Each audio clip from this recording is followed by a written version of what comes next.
Story 1, you don't want me to help customers in different department? Then don't be surprised by complaints. About 10 years ago I have applied to work at a retail store selling different tech. It is a rather large chain in the UK and can get pretty busy, especially after 5 p.m. or during holidays/sales. When I applied for a job I wanted to go to computing department as I was very passionate about different builds and had some experience in building my own PC. Instead I was temporarily placed on white goods, fridges, washing machines etc., for training even after I have admitted I know absolutely nothing about them. But no, apparently this knowledge should have been inherited through my genes since I am a girl. So I must know about them and be very good. So I bit my tongue and waited as I needed money and was fresh out of uni. About a few months in I have realized I am not going to be transferred to the computing department, no matter how much I wanted to. My sales were good but the managers wouldn't budge as they were scared I might advise something wrong. It was a start of a school term and the store was getting petty busy. A couple came in wanting to buy a PC for their teenage kid to game on. I wanted to help them as a fellow gamer myself, but got rudely pulled back by my manager and was told unless we are assigned to a specific department, we are not allowed to help customers or advise them.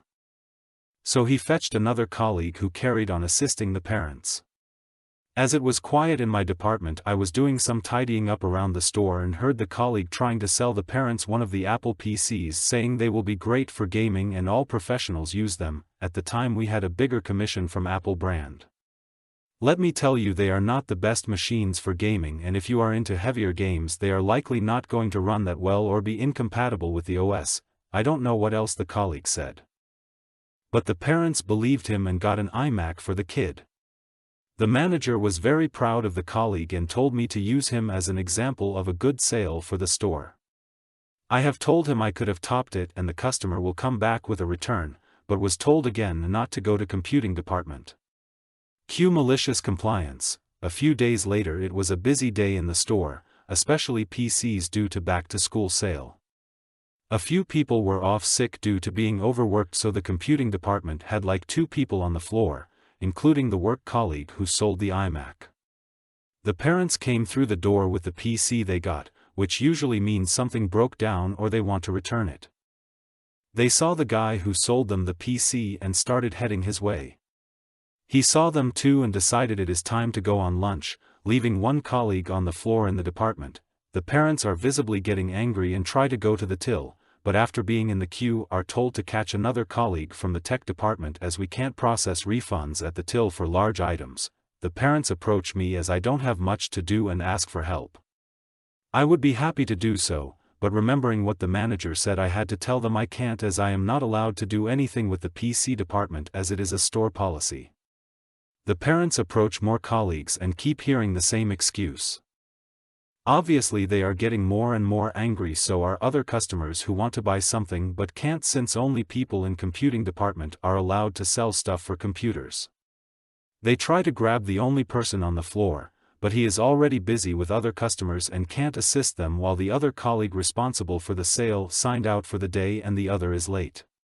In about 20 minutes there's a massive queue by the tills of angry customers demanding to speak to the manager. The poor person at the till has no choice but to fetch the store manager and floor managers due to the amount of angry customers.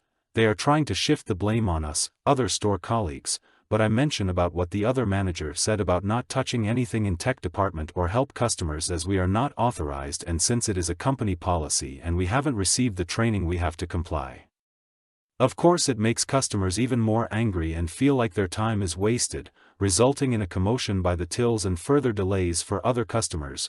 I am unsure how the entire situation ended, as I was grabbed by an older lady to help her, but that day we had a lot of complaints on different websites about the policy and store staff refusing to help as it is not their department, and we had a few brainstorming sessions after how to reduce complaints with none of the ideas taken on board. You would hope they would learn something and change the policy, but no. They gave extra training to the people already in computing department and allowed other colleague to sell smaller items like mice, keyboards, consoles, games, printers but not the laptops or PC or VR, resulting in more complaints. Last time I have been there to buy my mum a new laptop, had a voucher, the situation seemed to have stayed the same, as we ended up waiting around 45 minutes for someone to push the sale through. At least I got a chance to complain to the store manager as well, telling him everything I think about that store policy. Story 2, new boss is upset about overtime, long story.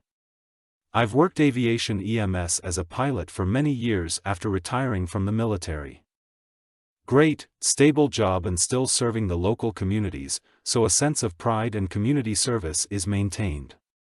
In the last few years, corporate decided that our flight volume was such that a second helicopter be stationed, co-located with us, as we were consistently one of the top performing bases in the company. Long story short, a different type of helicopter with different capabilities was to be co-located with us. Said new aircraft had a mix of a sister company ownership and our company nurses and medics. Odd setup. Different companies under one umbrella, but different rules for the crews. Crew equals nurse and medic, as a top performer. In the meantime, our base was given a newer, much faster aircraft with the hopes of increasing our already stellar productivity. We were always first call as the other base/aircraft was on reserve. Massive animosity ensued as our base would get 3 to 5 flights a day while the reserve, more capable aircraft was on hold for possible turndowns. Nurses and medics all employed by the same company. Regardless of WX, our base was first call and often did back-to-back calls while the other, newer, more capable base/aircraft sat on reserve even on several clear days. More animosity. Fast forward to one of the nurses on the SHT end of the stick being promoted to boss of both bases as far as base operations and facilities are concerned. Changes made and equitable flight volume distribution changes in effect, and now the workload is much more even and honestly fair, but quick changes come with a reality check. Dope deals were made behind the scenes between, and the two air bosses agreed who would take what flight and when. This information didn't trickle down to me or my other pilot who worked the opposite shift. That's important since we pilots generally show up 30 minutes or so early to help avoid late flights where we can't bring the crew back. We have strict flight time regs we have to follow per the FAA, or certificate action can happen. Read, we stop flying forever. Background set for non-aviation folks. I walk in one day, 30 minutes early as usual, and hear the tones go off. Flight request. I take it and we complete the flight with no issues, except the flurry of phone calls I get asking why I took it. Reminder that the new rules on which base takes which flight when are beyond me. I'm confused by the question and politely tell them to F off because I literally just did my job. As the new base boss was still on the flight schedule for the day, I was elated to have a face-to-face about it. I was reamed about taking crews on overtime. Huh, what, excuse you? That has never been a thing in almost the decade I've worked here. We get the patient where they need to go, overtime be damned. That's our fucking job. Cue malicious compliance. Okay, if paying overtime is now a thing, I'll comply. If we get a flight request that even remotely looks close to having overtime being paid, I'll call her for approval before accepting. Don't want to piss off the mythical bean counters in lieu of potentially saving a life. This is not, by the way, a normal process to take a flight, and I will not decline one over it, but I've enjoyed waking the boss up at all hours of the night over it. I didn't start this, just complying. I've asked for written guidance on new policies, but until then, the 3 a.m. call will just keep coming. Story 3, need justification to purchase a box of tissues? You got it. In my early 30s, I, now 40F, worked for a university as a project manager. We were state-funded. And therefore every nickel of spending had to be run through our department accountant, who was not terribly well liked. She was very nitpicky, would demand documentation on some expenses but not others, and would be very condescending when she had to send stuff back for correction, aka done to her liking. It had nothing to do with being incorrect. Rumor had it that she only got and stayed in her position because she was related to a board member. That being said, I got used to her shenanigans pretty early and just did my best to get my purchases through her as quickly as possible so that I could continue my projects. About a year into my employment, I was handed a project that had been initiated by our director. It was a 5-year training program that was described to me as the director's baby. My manager got it off the ground and then passed it to me to maintain for the remainder of the program. I threw myself into this program not only because I enjoyed what I did, but also the director was cool as hell. I'm still friends with him on social media, and I wanted the program to succeed for him. I had a project coordinator that worked with me for detail stuff like ordering supplies and working with facilities. My focus was on budget, content, and working with the clients. After she and I had run several successful training sessions under this new program, we needed to order more supplies of standard training stuff like pens, notepads, name tags, etc. Something else we regularly used, per the director's request, was boxes of tissues, which for some unknown reason was not something we could get from our office supply vendor. My coordinator had been buying them in bulk at a warehouse store with her purchase card and then storing them in the basement, only taking what we needed for each training session. When she went to submit the receipt for the new container of tissue boxes, the accountant lit into her about how tissues were not an approved purchase. Even when she showed the accountant an email from the beginning of the program showing that the director has requested tissues be provided to the participants, she stated that the director didn't make or enforce the purchasing policy, which is technically true. When my coordinator, who was normally a very bold and brassy lady, came into my office looking defeated and told me she was going to have to take the tissues back unless the accountant received sufficient written justification, I got pissed. I could have pushed the issue up the chain, but I didn't want to bother my manager or the director with this nonsense. Instead, I decided to do what I do best, be annoying. One thing I am good at is writing extremely detailed bullshit. I can elaborate on any detail, no matter how small. I'm especially good at it when I'm mad. So I popped myself down in front my computer and, in one go, wrote a 5.5-page email. We did a print preview to see exactly how long it was, on why we needed boxes of tissues for this program. I never put in there because the director said so. But I listed off every other possible justification and then wrote a mini essay on each of those points. My coordinator was sitting in the corner of my office giggling as she watched my hands fly over the keyboard. I sent the email around noon. Just before quitting time, my coordinator stuck her head back into my office to let me know that the tissue purchase had been approved in our system. I never got a reply to my email. The accountant never said anything to me or my coordinator, but my coordinator never again got pushback on buying boxes of tissues. Story 4, every decision of care has to be run by you? Okay, another post reminded me of this story. My mother was a nurse. She worked in the same medical/surgical unit for almost 30 years. Every year a new set of medical residents would come through. They were mostly nice and eager to learn from everyone, including the nurses. However, there is always an outlier. One afternoon, one of the patients on the floor had an issue. I am not sure what it was, but it had to do with some treatment that a resident ordered that was not agreeing with the patient. No problem, because this is not the first time this has happened in the history of this said treatment and there is a written protocol on how to make adjustments. The seasoned nurses have seen this before and have made changes to this order hundreds of times. The nurse in charge did the adjustment and all was well. However, when the prescribing resident found out, she went batshit crazy, yelling at everyone about usurping her authority. Then she said that any changes to care for her patients had to be approved by her first. Okay, game on. For the next week, this resident was paged for every single solitary thing. Especially when the resident went on nap break during 36-hour shifts. This went on for 2 weeks because the resident complained to everyone thinking that people would side with her. When she saw that the senior doctors or her fellow residents wouldn't back her up, she gave up and let the nurses use their judgment. Never mess with the nurses. Story 5, we need more detail in my annual performance self-appraisal? Sure thing, boss. at the end of every year we have to do this ridiculous self-appraisal as part of our performance review. Normally it's 3 or 4 questions based on your goals for the past year.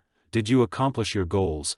What roadblocks did you overcome? How did you become a better employee? Etc. This year I got a new boss who, instead of the usual 5 goals, assigned me 25.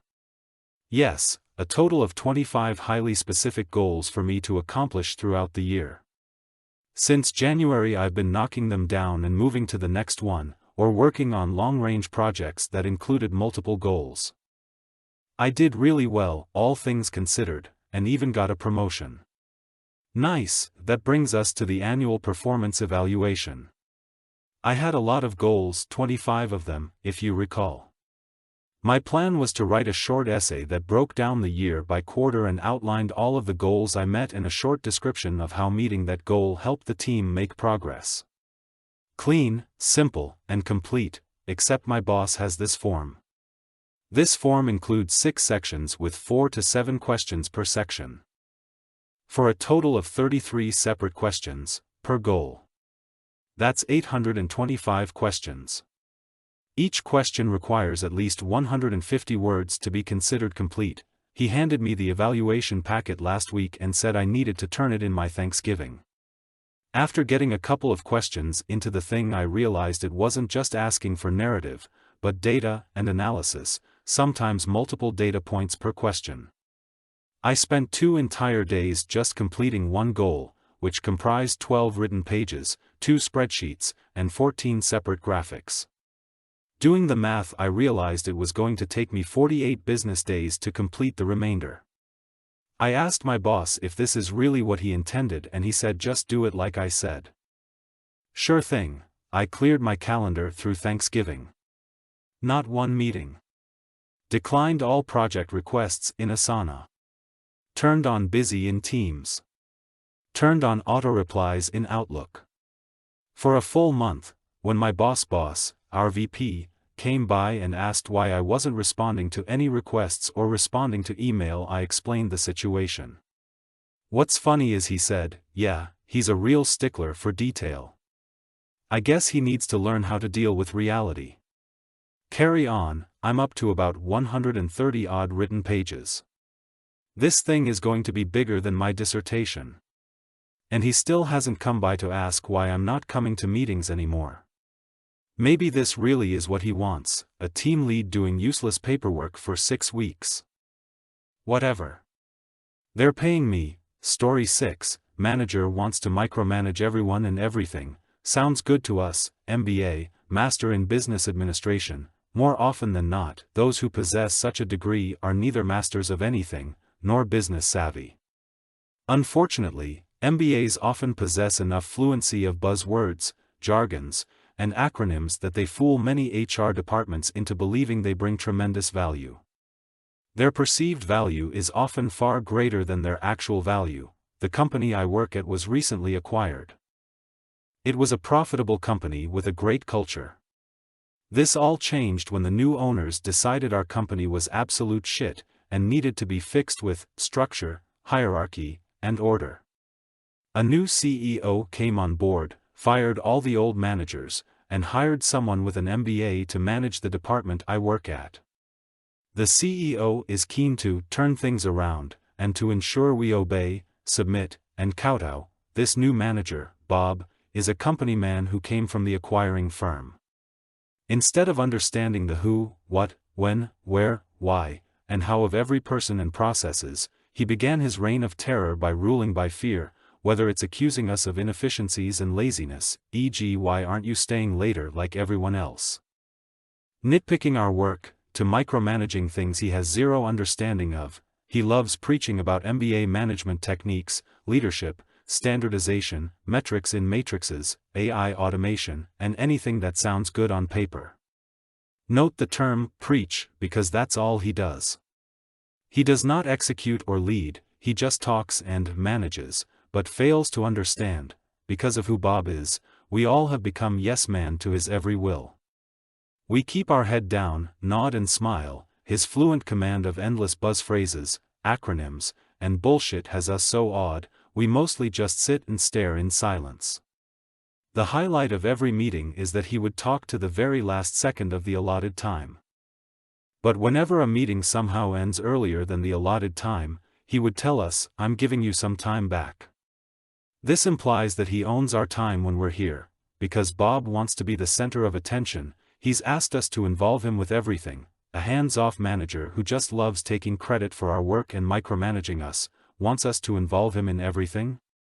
You bet we will comply. From that day onward, everyone in our department asks Bob, in writing, for his thoughts on just about anything, from simple approvals to his input on complex design of processes he has no understanding of. Even for items that does not require his action, we CC him in order to keep him in the loop. Every correspondence, even with vendors about basic stuff like updating credit application details, will involve Bob. Because Bob loves meetings so much, we invite him to talk at length in meetings about trivial matters that absolutely have no real-world consequences. We talk about everything he wants to get involved in. We know how much he loves listening to his own voice. There is something so magical about being able to manipulate a manager into inundating ourselves with so much pointless paper trail, processes, and meetings. Not only does it ensure the manager is aligned in our day-to-day, so he would be responsible if something goes wrong, it makes the manager feel good about doing something, and it makes us feel good about doing nothing much at all. TLDR, we complied with our manager's obsessive need to be in control. We created meaningless work for all of us. We kept the manager so busy with emails we're all doing nothing much. And as a result, everyone is busy and become unfireable.